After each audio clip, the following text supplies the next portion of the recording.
양에서 양을 분리할 것이다.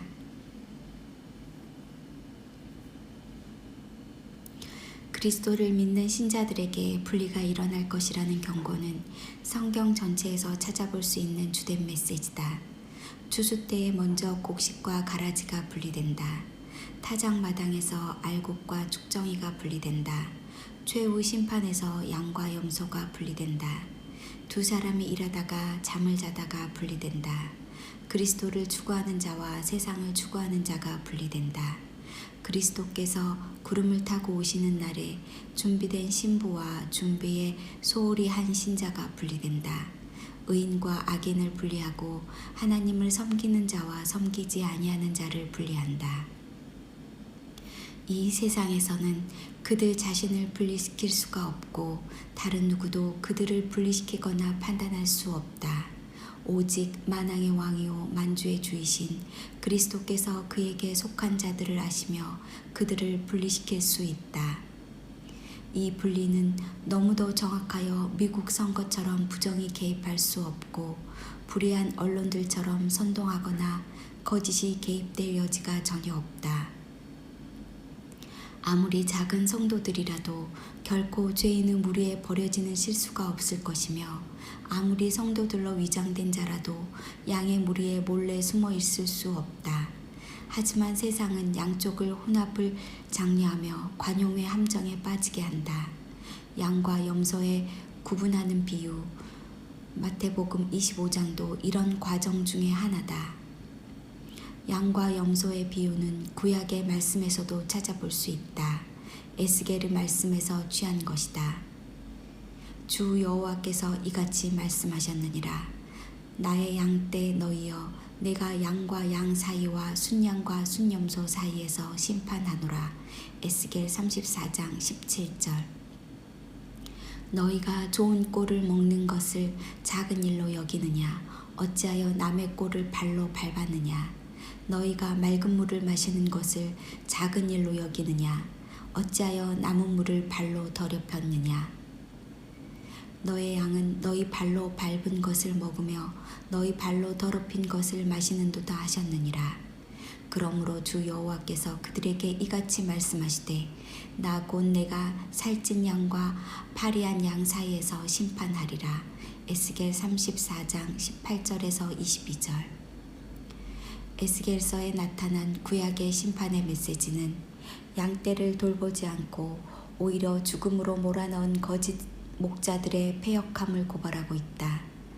뿐만 아니라 인간 사회의 비정함을 순양과 순염소의 은유로 묘사하고 있는데 하나님께서 양과 양 사이에서 심판을 하실 것이며 순양과 순염소 사이에서도 심판하신다는 사실을 강조하고 있다.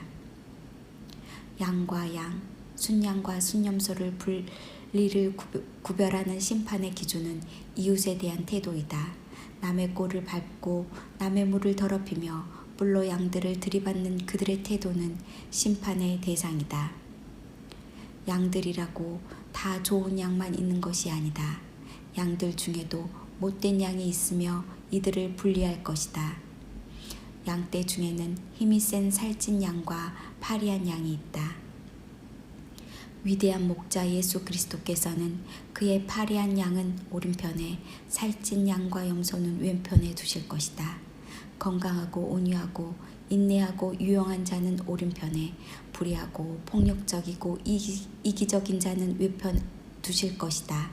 거룩한 자는 오른편에, 거룩하지 않는 자는 왼편에 두실 것이다.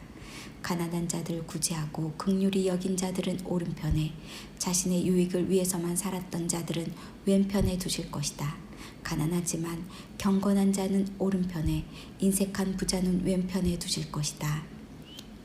그가 부자는 오른편에, 가난한 자는 왼편에 둔다고 말씀하지 않으셨다.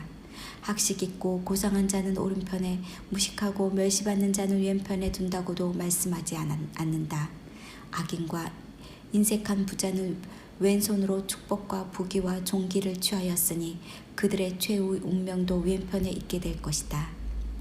세어보고 달아보고 나눈다. 요한은 성전에서 경배하는 자들을 측량하라는 지시를 받았다. 메데데겔 저울은 전자 저울보다 더 정밀하다. 오른편은 어떤 곳인가? 내 아버지께 복받을 자들이여, 창세로부터 너희를 위하여 예비된 나라를 상속받으라. 오른편에는 그들이 소유하게 될 복락이 지극히 풍성함을 알려준다. 그것은 창세전부터 예비된 나라다. 집 한 채나 마을보다도 더 큰 규모가 나라로 그들을 왕노릇한다.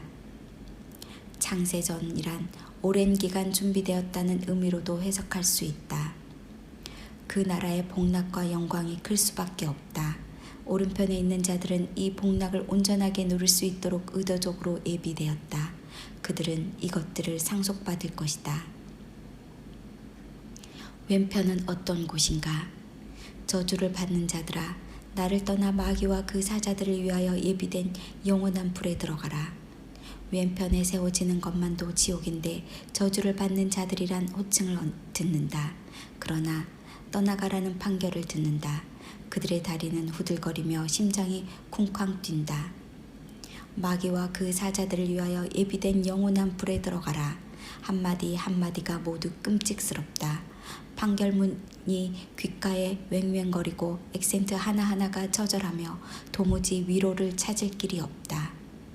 거기서 이를 갈고 슬피 우는 것만으로도 충분하지 않다.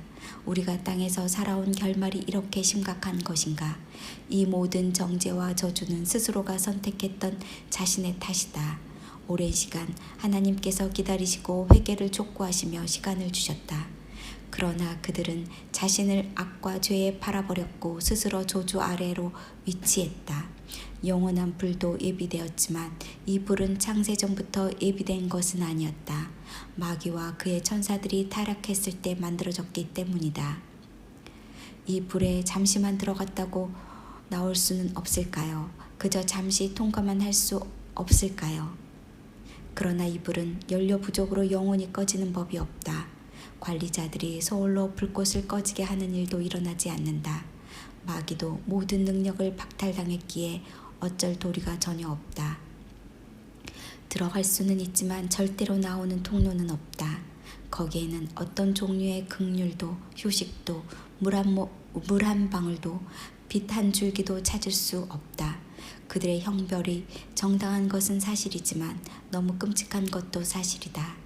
하나님의 공의로운 심판은 참되고 의로우며 정확하다. 그들 중에는 단지 가난한 자들을 구제하지 않는 행위 때문에 그곳에 들어간다. 그들이 그것에 들어간 것이 주일 한 번 결석했기 때문이 아니다. 정의와 긍휼과 믿음은 말로 끝나는 것이 아니라 행하지 않았기 때문이다. 그들은 판결에 반박한다. 주여, 우리가 어느 때에 주께서 줄이신 것이나 목마른 것이나 헐벗으신 것을 보고 공양하지 아니하더이까. 내가 말하기를 나는 그것을 알지 못했습니다 할지라도 마음을 저울질하시는 이가 어찌 통찰하지 못하시겠느냐. 내 영혼을 지키시는 이가 어찌 알지 못하시겠느냐. 그가 각 사람의 행위대로 보응하리라. 우리의 종말도 이와 같을 것이다. 우리 앞에 복과 저주, 선과 악, 좁은 길과 넓은 길, 생명과 사망의 두 길이 있다. 오는 새로운 세계에 대해 이처럼 분리된다는 사실을 깨닫고 말씀에 순종하며 하루하루 빛 가운데 살아가야 한다. 아멘.